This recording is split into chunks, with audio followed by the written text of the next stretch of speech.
You ever have one of those moments where you're just frozen? Not scared, not angry, just stunned. Like your brain's still trying to figure out if what you're seeing is real? That was me. Standing on my front porch, coffee in hand, slippers still on, staring at a bright yellow envelope slapped onto my mailbox. In bold black letters, notice of violation. Immediate attention required. I didn't even open it right away. I just stood there, blinking, like the morning sun was playing tricks on me. But nah, it was real. Inside was a $500 fine for parking in my own driveway. Yeah, you heard me. My driveway, my car, and somehow I was the problem. It all started 2 weeks earlier. At the time, I had no idea that something as ordinary as parking my car could spiral into months of stress, pettiness, and an all-out war with my HOA. But if you've ever dealt with a homeowners association, maybe you won't be surprised. If not, buckle up. So here's the scene. I live in a suburban neighborhood just outside of Austin, Texas. Think cookie-cutter homes, clean sidewalks, a community pool nobody uses, and an HOA that acts more like the Secret Service than a group of neighborhood volunteers. When we bought the house, I skimmed the HOA rules like everyone else. No weird paint colors, mow your lawn every 2 weeks, keep your garbage cans tucked away. The usual. What I didn't see, what most people don't think to check, was this obscure little line buried on page 14. All passenger vehicles must be parked inside the garage. Driveway parking is considered non-compliant if a garage is available. Let me tell you something. We're a family of 5, 2 parents, 3 kids, and 3 cars. One of which is a beat-up, trustworthy as hell Toyota Camry that we've had since college.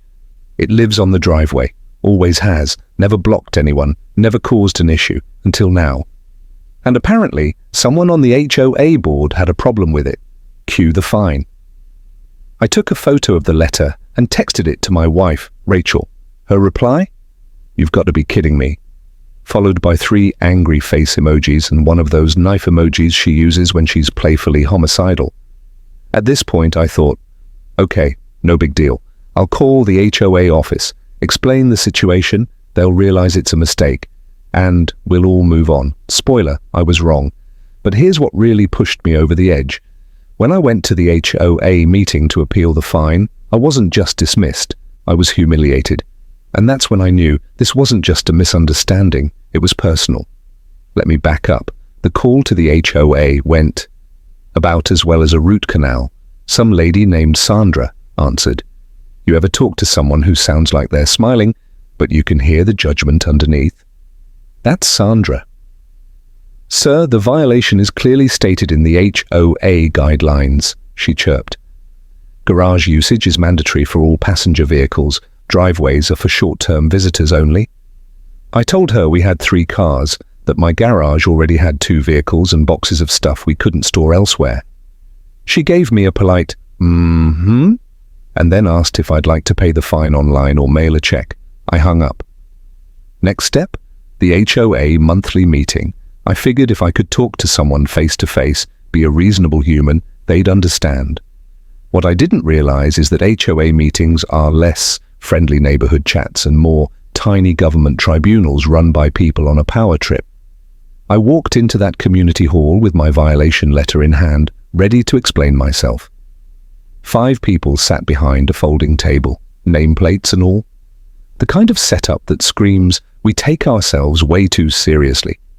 At the center of the group was Frank Delaney, HOA president, retired, sunburned, wore a sweater vest, even though it was 87 degrees out. I'd seen him around before. He lived 3 doors down and waved at everyone like he was campaigning for office. I barely sat down before he started reading my violation out loud, like I was on trial for Grand Theft Auto. "Mr. Harris, you've been issued a violation for non-compliant driveway parking.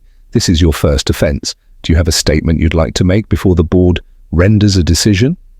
I told them everything, that we had 3 cars, that there was literally no place else to park, that we'd been doing this for 2 years with no issues. Frank looked at me, adjusted his glasses and said, "The rules are the rules, Mr. Harris. Compliance isn't optional just because it's inconvenient." And that's when it hit me. This wasn't about the car. It wasn't about the driveway. This was about control. After that meeting, I started digging. Because something didn't sit right with me. If the rule had always been there, why did I get fined now? So I did what any good citizen of the internet does. I pulled up the HOA records. Turns out the rule about driveway parking, it wasn't always enforced. In fact, I found emails from just 6 months earlier where board members literally advised homeowners to park in their driveways during garage renovations. But then something changed right around the time Frank became president. I started noticing other little things too. My neighbor Kathy suddenly got a warning for leaving her trash can out one day too long. Mr. Robbins across the street, fined for unapproved lawn decor, aka a tiny solar-powered flamingo his grandkids had bought him. It was like the HOA had turned into a petty dictatorship overnight. And Frank was the one pulling the strings. So I made a decision. If they were going to treat me like a problem, I'd become one. Step 1, documentation. I started taking pictures every day, cars in driveways, garage doors left open, lawns a little too long. I wasn't trying to be a snitch. I was trying to build a case. Because here's the thing about HOAs, they love rules until they apply to themselves. And sure enough, within a week, I found Frank's car parked in his driveway overnight, twice. I printed those photos, nice and big, and brought them to the next HOA meeting. I waited patiently through the boring stuff, budget talks, landscaping updates, a 20-minute discussion about whether the pool needed new umbrellas, and then I raised my hand. Before we wrap up, I said, I'd like to submit evidence of a repeat violation. Article 7, Section C, unauthorized overnight driveway parking. I dropped the photos right in front of Frank. The room went dead silent. His face, priceless, like he just swallowed a lemon whole. Mr. Harris, that's not relevant to... No, I cut in. Calm, polite, but sharp. I was told the rules are the rules, right? I'm just here to help ensure consistency. He stammered something about how his garage was under renovation, but it didn't matter. The board members looked uncomfortable. A couple of them shuffled papers. One even smirked. For the first time, I felt like I had leverage. Of course, that wasn't the end. Frank wasn't the kind of guy to let something like that go. The next week, I got another letter. This time, it was a warning for excessive visible storage in garage, which basically meant I had boxes stacked too high. At this point, it was obvious they were targeting me. But what Frank didn't know was that I was already 3 steps ahead. I had started recording every interaction. I even installed a security cam above my garage to catch any surprise violations. Rachel thought I was going overboard, but I knew something bigger was coming. And then it did. I got a notice of escalation. Apparently, because I hadn't paid the $500 fine, the HOA had voted to place a lien on my property. That's right. Over one parked car, a lien. They were trying to threaten my home, my family's home, because I wouldn't cave to their nonsense. That was the final straw. I wasn't just fighting a parking fine anymore. I was fighting a bully in a sweater vest who thought he could scare people into submission, so I got a lawyer. That's where we end Section 1. And trust me, Frank had no idea what was coming next. South. They wanted to play dirty? Fine, I could get dirty too. The day I got that lien notice, I sat down at my dining table, laptop open, heart pounding, but not with fear, with fire. I wasn't going to let some neighborhood Napoleon threaten my family's home over a parked car. This was more than just a fine. It was a message. And I wasn't about to sit quietly and take it. First, I did what most of us never think to do. I read the HOA bylaws, all of them, page by page, clause by clause, and let me tell you, it was like stepping into the mind of a control freak. Rules about how tall your grass could be, regulations on curtain colors, an entire paragraph about appropriate seasonal wreaths. But here's the kicker, the lien they slapped on me, it was illegal.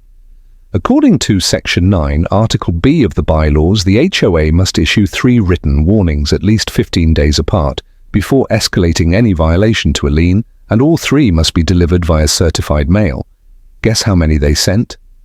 One, and it wasn't even certified. They'd broken their own rules. At this point, I brought in my secret weapon, Angela. Angela is an attorney. She's also my wife Rachel's college roommate. And while she usually handles contracts for tech startups, she had zero patience for power-tripping HOA boards. I emailed her everything: the original violation, the follow-up letters, the photo I'd taken of Frank's car in his driveway, and of course, the illegally issued lien notice. She replied that evening, "Oh, we're going to have some fun with this." And thus began Operation Pushback. Angela drafted a response letter so sharp it practically drew blood. It laid out in perfect legalese how the HOA had violated its own escalation procedures. It cited multiple state housing statutes. It referenced prior court cases where overreaching HOAs had been slapped with lawsuits for exactly this kind of behavior. She even added a line that read, "Should this lien not be rescinded within 7 business days, we will initiate legal proceedings on the grounds of wrongful encumbrance, emotional distress, and defamation of property title."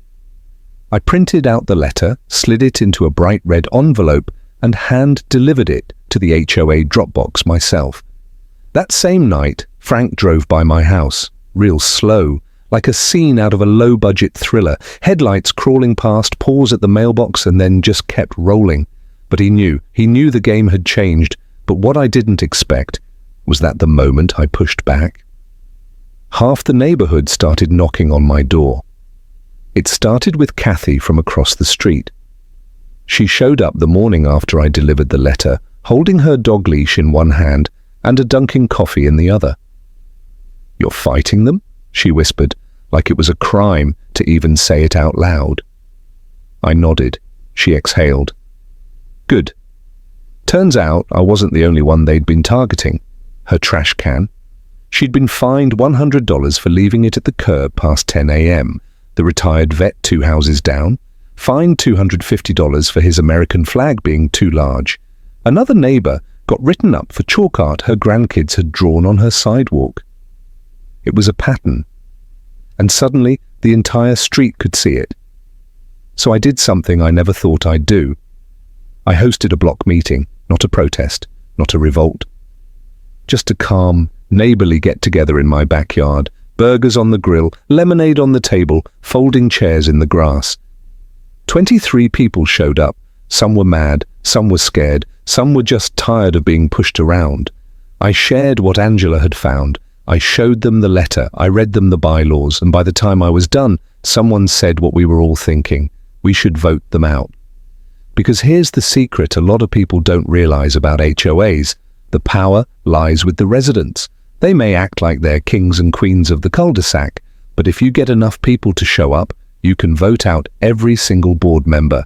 So we made a plan. We called it the Porchlight Coalition. Every evening at exactly 8 p.m., everyone in the neighborhood who supported a change turned on their porch light. It was subtle, peaceful, but powerful. First night, 15 houses. Next night, 33. By the end of the week, almost every house on the block lit up like a runway every evening. Frank must have noticed, because that weekend he sent out a reminder letter to the whole neighborhood, reiterating HOA parking rules and warning residents against coordinated disruptions. We laughed and kept planning. In the meantime, Angela got a response to her letter. It was exactly what we'd hoped for. The HOA's lawyer, a stiff-sounding man named Gerald something, wrote back saying the lien had been placed in error and would be immediately removed. No apology, no acknowledgement of wrongdoing, but it was a win. And once I had it in writing, I photocopied that letter 20 times and handed it out at the next HOA meeting. That meeting, oh boy, it was standing room only. Frank walked in, saw the crowd, and you could see it on his face. He was sweating. We had organized, we had documents, we had proof of rule violations, including his own, and most importantly, we had the votes. That night, 3 board members resigned. Frank refused to step down, so we did it the formal way. Angela drafted a petition for a recall election. We needed signatures from 60% of homeowners. We got 73% in 4 days. Frank tried to fight it, claimed some of the signatures were improper or coerced. But it was over. At the emergency election the following week, he got voted out by a landslide. The new board, made up of people who'd been fined, people who'd been ignored, people who just wanted the neighborhood to feel like home again. First order of business, revise the driveway rule. We added a clause allowing multiple car households to use the driveway, provided they don't obstruct sidewalks or block access. We also instituted a grace period before fines could be issued and required 2 verbal warnings before anything went to paper. But most importantly, we added term limits. No more neighborhood tyrants serving for decades. You serve, you help, and then you pass the torch. Simple. I know what you might be thinking. Was it worth it? The meetings, the stress, the tension? Absolutely. Because it wasn't just about parking, it was about being treated like a child in your own home. About being told you don't get a say in a community you pay for. About watching neighbors live in fear of getting a letter in their mailbox just for existing. And yeah, there were moments I wanted to give up. Moments I thought, maybe I should just park the car down the street and be done with it. But then I'd look at my kids, playing in the front yard, laughing, free. And I'd remember exactly why I fought. Because if we don't stand up for ourselves in the small things, the big ones get even harder. A few weeks after the dust settled, Rachel and I sat on the porch. It was quiet, peaceful. Porch lights flicked on up and down the street, our little symbol of solidarity. And then right on cue, our daughter's old Camry pulled into the driveway. Smooth, quiet, perfectly parked. I smiled. Rachel leaned over and whispered, "So, you think Frank's still watching us?" I shrugged. "Let him." And we both laughed because we'd earned this moment, the calm, the clarity, the freedom to park in our own damn driveway without being treated like criminals. But hey, just in case Frank ever gets nostalgic, I still have that security cam footage. And Angela's number is still on speed dial. You'd think once the dictator falls, the kingdom finds peace. You'd think the porch lights would stay on, the neighborhood barbecues would come back, and the drama would fade like a bad memory. And for a while, that's exactly what happened. The air felt lighter, people smiled more, the new board actually responded to emails, fines dropped, spirits lifted. But if I've learned anything from this mess, it's this. Just because the fire's out doesn't mean the coals are cold, and it turned out Frank wasn't the only one who liked power. 2 months after the recall, I got an envelope in my mailbox, not yellow, not red, just plain white, typed, no return address, just one line, centered on the page. Enjoy your little victory. The rules still matter. No signature, no explanation. Rachel thought it was a prank. I wasn't so sure. I decided to ignore it. For a while, I did. We were busy anyway. Back to school season had us juggling 3 different schedules, a broken dishwasher, and a dog who'd suddenly decided to wage war on the backyard sprinklers. But about 3 weeks later, something strange happened. The Camry, the same one that started this whole thing, was suddenly keyed. Deep, jagged lines across the passenger side. Not random, not accidental, deliberate. Whoever did it didn't even try to hide it. Rachel gasped when she saw it. I just stared. And then I remembered that envelope. I pulled the footage from our security camera. Nothing. Somehow, they avoided the front cam completely, which meant they knew where the blind spot was. And that's when it hit me. This wasn't just about the HOA anymore. It was personal. Someone wanted me to know, even without Frank, they were still watching. I told Angela about it. She offered to file a police report and push for an investigation, but I hesitated. Without footage, there was nothing to go on. And unless I caught someone in the act, it'd just be another mystery on a long list of small-town pettiness. But something told me to stay alert. That hunch paid off. 2 nights later, I took a walk around 11 p.m. I couldn't sleep, and the fall air felt sharp and clean. As I turned the corner past the Delaney house, yes, Frank's house, I noticed something weird. A light on in the garage. Door cracked open just a few inches. Out of habit, I slowed down. Inside, I saw movement. Someone crouched, working on something. It wasn't Frank, it was Dale Mercer. You probably don't know Dale. I barely did either until all this started. He lived 6 houses down, always wore cargo shorts, mowed his lawn twice a week, and waved to no one. During the old board meetings, he never said much, just nodded along to whatever Frank said. But in that moment, crouched beside a dusty shelf full of HOA files, I realized something. Frank might have lost the title, but Dale was still playing the game. The next day, I did some digging. Turns out Dale had quietly been appointed to the new board. Not president, he wasn't that bold, but he'd landed himself a spot on the Compliance Oversight Subcommittee. In plain English, he was the one now in charge of neighborhood violations. And suddenly, a lot of things made sense. The keyed car, the cryptic letter, the fact that our Camry was now being mentioned again in a community email thread Dale had started, complaining about residents who disrespect visual standards. He didn't name me, he didn't have to. So once again, I sat down, laptop open, coffee hot, time to document. Again. I went full forensic mode. I made a spreadsheet of Dale's activity, emails he sent, flags he raised, subtle patterns, like how 90% of his warnings were directed at residents who had supported the recall vote. And then I caught something big. Remember the revised bylaw we passed? The one allowing driveway parking? Well, it required that any future rule changes be made through a 2/3 majority vote, with notice given 30 days in advance. Dale? He'd recently tried to update that clause through a hidden appendix in the HOA bulletin, tucked into a footnote. He tried to quietly roll back the driveway policy without a vote. That wasn't just shady, it was illegal under HOA rules. Angela called it bylaw subversion. I called it Dale being Dale. So we got creative. We didn't call a meeting, we called a block party. This time, it wasn't just hot dogs and lemonade. We set up a projector screen. I gave a short speech, just the facts, calm and measured. Then I pulled up a slide deck that broke down everything Dale had been doing behind the scenes. Angela even called in via Zoom to explain the legal side. By the end of the night, the crowd was restless. One woman shouted, "Let's vote him out too!"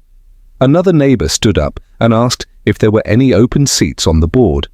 Turns out she was a retired auditor and had plenty of time. By the end of the weekend, Dale had resigned. No fanfare, no apology, just a quiet email citing personal obligations.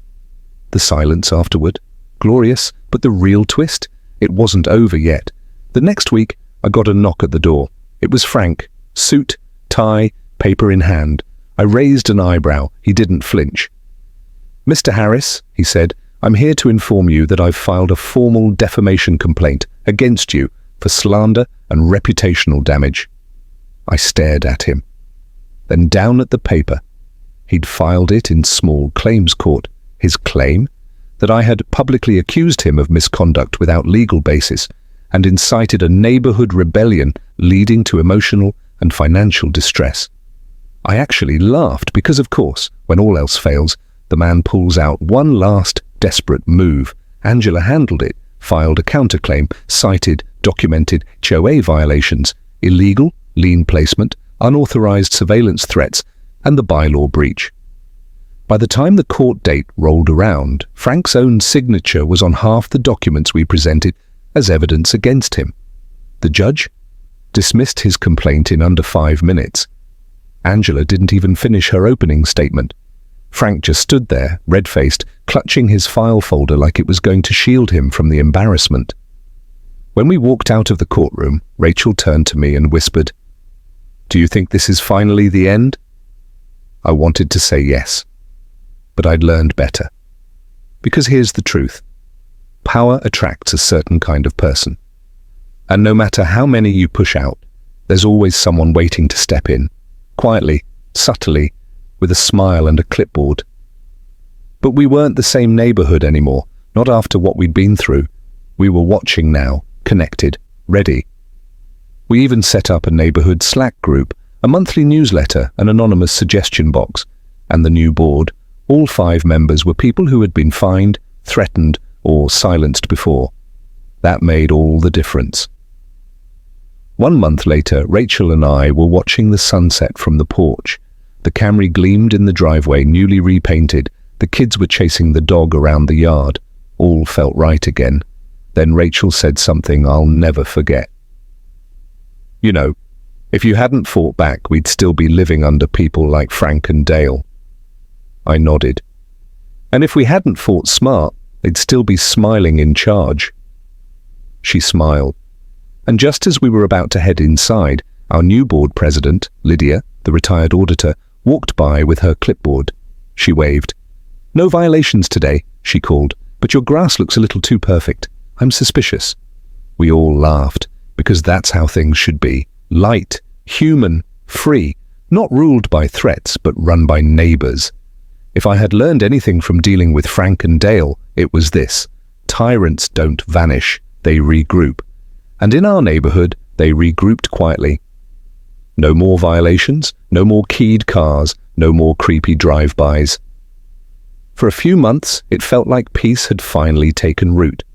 But then, the flyers started showing up, not in mailboxes, taped to front doors, in bold letters, upcoming rezoning proposal, community improvements and parking compliance initiative. And below that, attend the town council meeting on Tuesday at 6 p.m. to learn more about how these changes will enhance safety, uniformity, and home value in our neighborhood. No HOA logo, no names attached, just vague wording and the stench of bad intentions. At first, I thought it was just another city-wide zoning update. Happens every year, right? But then I saw who was behind it. Frank. Let me rewind a bit.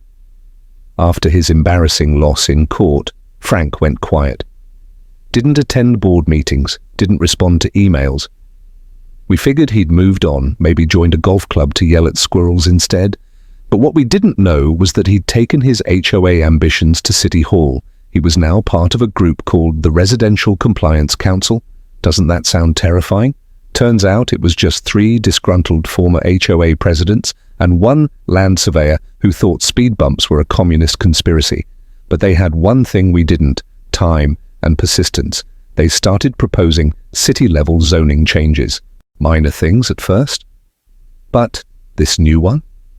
This one was serious. The proposal, disguised as parking reform, would have made it illegal to use driveways for overnight parking in certain residential zones.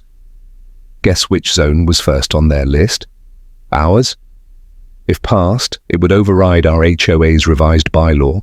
That meant driveway parking, legal today, would become a city-level violation. And worse, fines could start at $1,000. When I read the full proposal, my stomach dropped. Because this wasn't about safety, this wasn't about order, it was revenge. I gathered the new board that same night. We read through the paperwork, all 5 pages. At first glance, it sounded harmless. Improved parking flow, increased visibility for emergency vehicles, aesthetic uniformity. But buried in paragraph 3, subsection D, in qualifying neighborhoods, garages shall be used as primary parking spaces. Exterior residential driveways are designated for visitor use only. Sound familiar? It was the exact language Frank had used in my first violation letter, word for word. He hadn't given up, he'd just gone bigger. We had 6 days before the city council vote, 6 days to stop this. Angela read the proposal and immediately flagged it as a backdoor power grab. "He's trying to codify HOA policy into city law," she said. "If this passes, it'll affect thousands of homes, not just yours." So we split into teams. I took communications. Rachel started knocking on doors. Lydia, the retired auditor, turned board president, analyzed city maps and zoning records. We learned that 3 other neighborhoods had already received similar flyers. And in one of them, the rule had already passed. No one showed up to stop it. No one read the fine print. And now homeowners were being fined $75 a day just for using their own driveway, not on our watch. We made a plan. We called it the driveway defense. Step 1, awareness. We created a flyer of our own, plain and bold. No legal jargon, just city wants to ban driveway parking. Again. Come to the Tuesday council meeting. Your home is at stake. We printed 400 copies. Our teens and their friends biked door to door with stacks in their backpacks. We printed yard signs. We posted in every neighborhood Facebook group. We even reached out to local news. And then Rachel did something brilliant. She made a video, just her, on camera, standing in our driveway next to the Camry. Simple, honest, powerful. She said, "This car? It belongs to my daughter. This driveway, we pay for it.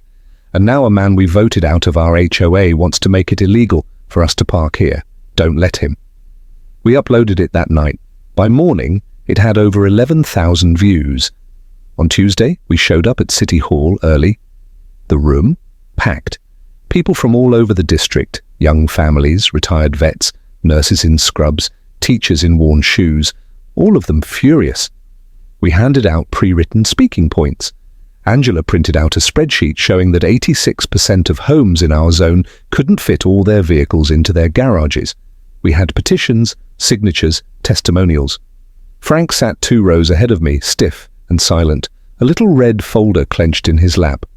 When his name was called, he walked up to the mic like he was going to read bedtime poetry. He talked about neighborhood integrity, about order and property values, about visual harmony. What he didn't mention, the 12 people he fined over chalk drawings, the lien he illegally placed, the fact that he was run out of his HOA like a villain in a western. Then it was our turn. Lydia spoke first. She didn't raise her voice. She didn't need to. She simply said, "Our driveways are not your business." Thunderous applause. Then a single mom took the mic and said she'd have to park blocks away if the rule passed, just so her son with asthma could still sleep in the room closest to the garage. Then I spoke. I told them about fine, the lien, the flyers, the failed lawsuit, the driveway war. And I ended with this. This rule isn't about safety, it's about control, about punishing people who stood up for themselves.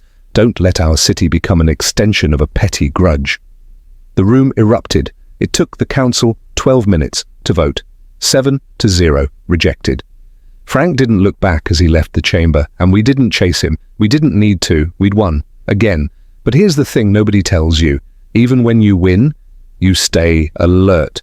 Because the world is full of Franks, people who hide control inside policy, who weaponize structure, who put neighborhood appearances above neighborly decency. But we weren't the same community anymore, not passive, not afraid. We had become a coalition, not just of porch lights and flyers, but of voices. And Frank, he was just the reason we found each other. 2 weeks later, something beautiful happened. The city council sent us a thank you letter. They were starting a citizen zoning review board, and they wanted Lydia to help lead it. She accepted. Then she smiled and turned to me and said, "And I want you on it." I blinked. "Me? You helped save the street," she said. "Now help shape the whole city." And just like that, I became part of something bigger. Our first recommendation? That all future zoning proposals must be written in plain language, include community voting rights, require proof of resident benefit, not just aesthetic alignment. And we passed it because of a Camry, because of a $500 fine, because one man overstepped, and a neighborhood said enough. The next time I stepped outside to get the mail, Rachel was watering her plants. Our kids were kicking a soccer ball down the sidewalk. Porch lights weren't just on, they were decorated with fairy string lights. The Camry sat gleaming in the driveway. And for once, I didn't worry, not about letters, not about bylaws, not even about zoning, because for the first time since this all began, I felt something simple and whole and rare. Peace. Funny thing about peace? You almost don't notice it when it's there. It's not loud, it doesn't announce itself. It doesn't knock on your door holding a banner that says, "Hey, everything's okay now." It just settles, like dust after a storm, like silence after a long argument, like a driveway sitting still at dusk with a car exactly where it belongs. That's how things were. Quiet, finally, and I would have been happy to leave it there. But then one day I got a call from a number I didn't recognize. "Is this Mr. Harris?" the voice asked. I hesitated. "Yes." "My name is Michelle. I live 3 cities over in Clearwater Hills. I got your number from Lydia. I hope that's okay." "Sure," I said, already confused.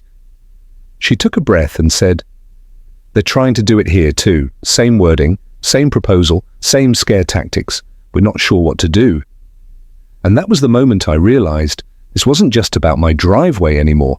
I met with Michelle that weekend at a diner off the freeway. She brought a folder packed with flyers, emails, and council notices. I brought a USB drive full of everything we'd collected during our battle: photos, letters, videos, bylaw changes, court records.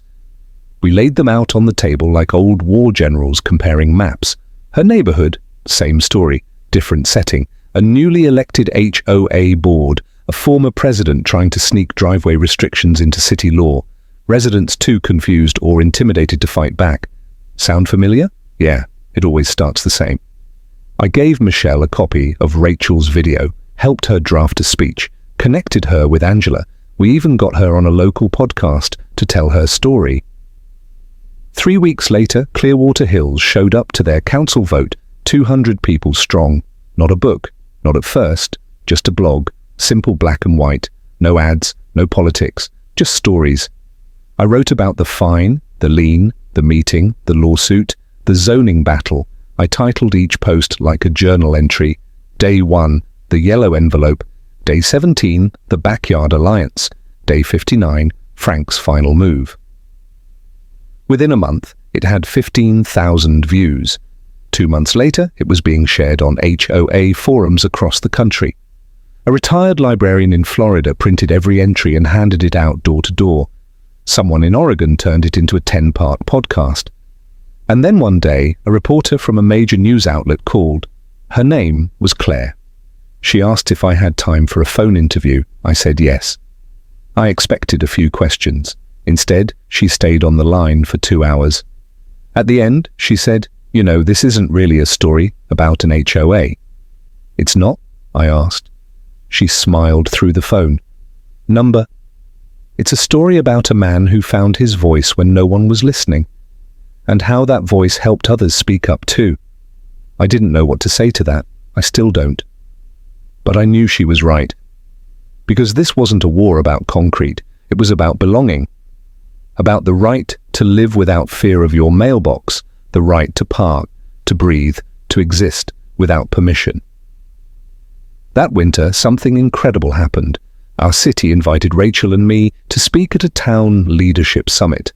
I almost declined, but Rachel said, "You always say you're just a regular guy. Maybe that's exactly why you need to be the one standing up there." So we went. We told our story, just like this.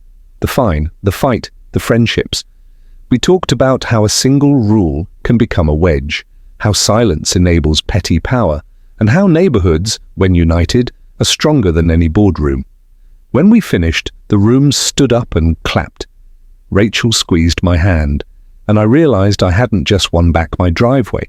I'd reclaimed something I didn't even know I'd lost: my dignity, my agency, my ability to say, "No, this isn't okay, and I'm not going to let it slide." Months passed. The Camry stayed in the driveway, now a little older, now nicknamed Victory by our kids. Lydia remained on the zoning board, pushing for transparency. The porch lights became a symbol. A few blocks away, another neighborhood copied the idea, then another. Eventually, someone even made a map of all the porch light communities in the region. Small lights, quiet messages, but oh, they glowed. I still get emails from people who find the blog. Sometimes they're angry, sometimes scared, sometimes just tired. They ask the same thing: how do I make them listen? And I always say the same thing: start small, speak calm, but don't back down. One day, I walked out to my driveway and saw an old man staring at the Camry. He wore a cap low over his eyes and carried a weathered notepad. "Can I help you?" I asked. He looked up, half apologetic. "I'm sorry, just heard about your story. Drove from 3 towns over to see if it was real." I chuckled. "Oh, it's real. She's been fined, photographed, and nearly made illegal. But she's still standing." He nodded. "Reminds me of my wife." I smiled. He jotted something down, waved, and walked off. And that's the thing. Driveways are just concrete. Cars are just machines. But what they represent, freedom, privacy, dignity, that's what people care about. That's what they'll fight for. That's what I fought for. So if you're reading this, whether it's on a screen, or listening in your car, or standing in your own driveway wondering if you're next, just know this: you don't have to shout. You don't have to rage, but you do have to speak, because silence, that's what they count on. And your driveway, it's yours. You paid for it. You maintain it. You live here. And no one should be able to take that away from you. Not a neighbor, not a board, not a man in a sweater vest named Frank. The war is over now, but the lesson, it lives on. And every time I pull into my driveway, windows roll down, sunset in the sky, dog barking at birds, I remember it started with a $500 fine and became a movement,